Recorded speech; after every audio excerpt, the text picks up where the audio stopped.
hello hello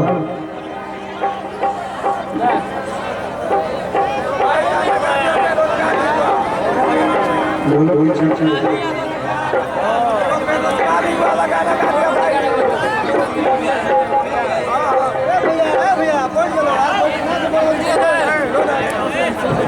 hello hello hello hello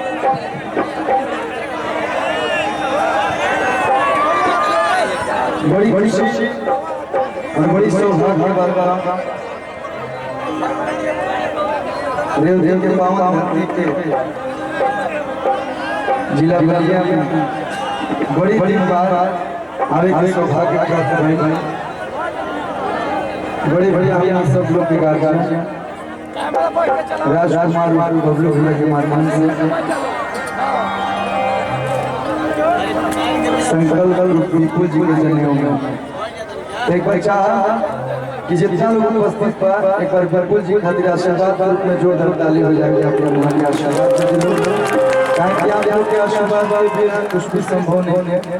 और जितना लोग कार्यक्रम में जुटल बा सब बड़ भैया चाचा बाबा माई बहन चाची लोग उपस्थित बा मंच पे म्यूजिशियन कलाकार जे भी आया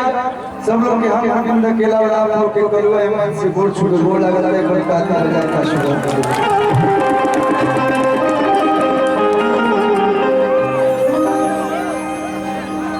बड़ी खुशी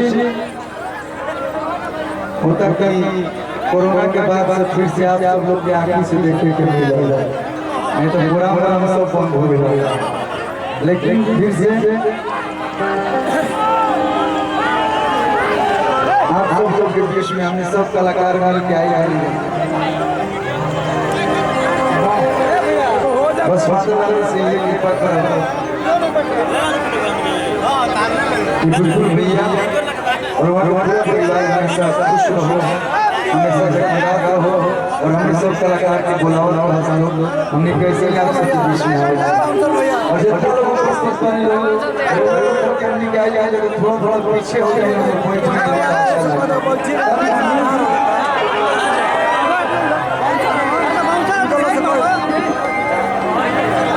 जगह गाना सुन के हम बड़ भइल बने और हमारे यहाँ भोजपुरी जो भी सुनना सबसे पसंदीदा है हमारे कल्पना दीदी जी से बोल नाम कर रहे हैं और हम जो हम जब भी जाते हैं तो बहुत प्यार लगता है और हम चाहा कि कहा कि पीरों के धरती जवानों का देश बाकी को लिए हुआ छोड़ दे तो एक बार दोनों हाथ उठाकर कल्पना दीदी खातिर जोरदार ताली चारों तरफ से बजाई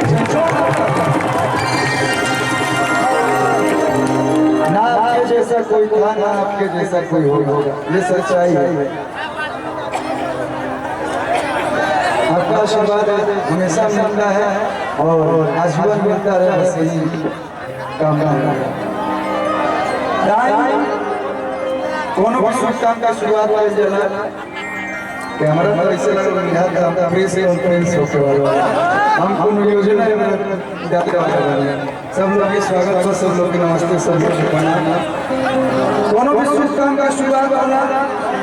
हमने के माई बहन चाचा लोग देवी भैया की याद कर ले लो तो हम भी जहाँ जाएंगे सबसे पहले बोलो माई भजन कहेंगे के बाद जो आप लोग को सुनाए सबसे पहले माता रानी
तो पत्थर के रूप में भगवान बने अनेकी मानव करते हो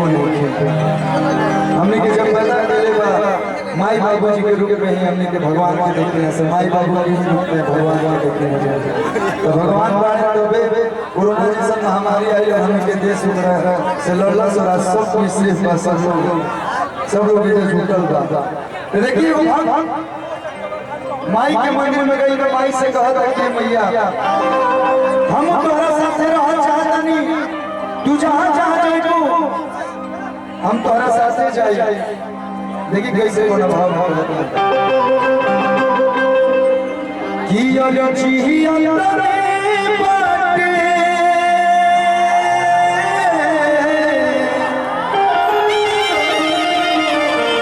कि अजी अंतरे बाटे हमारो भाग जगाए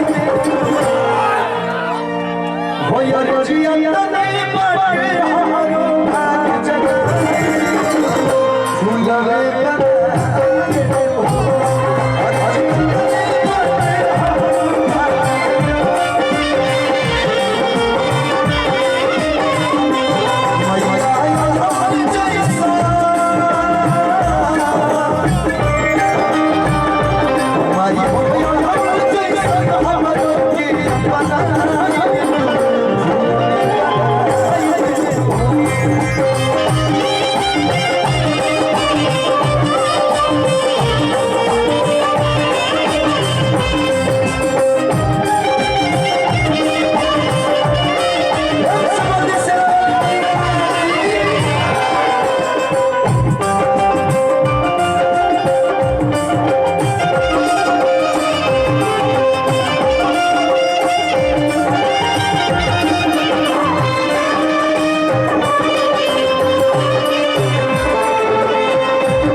हम उतना अच्छा नहीं गाता है कम गलती होगा तो माफ कर दीजिए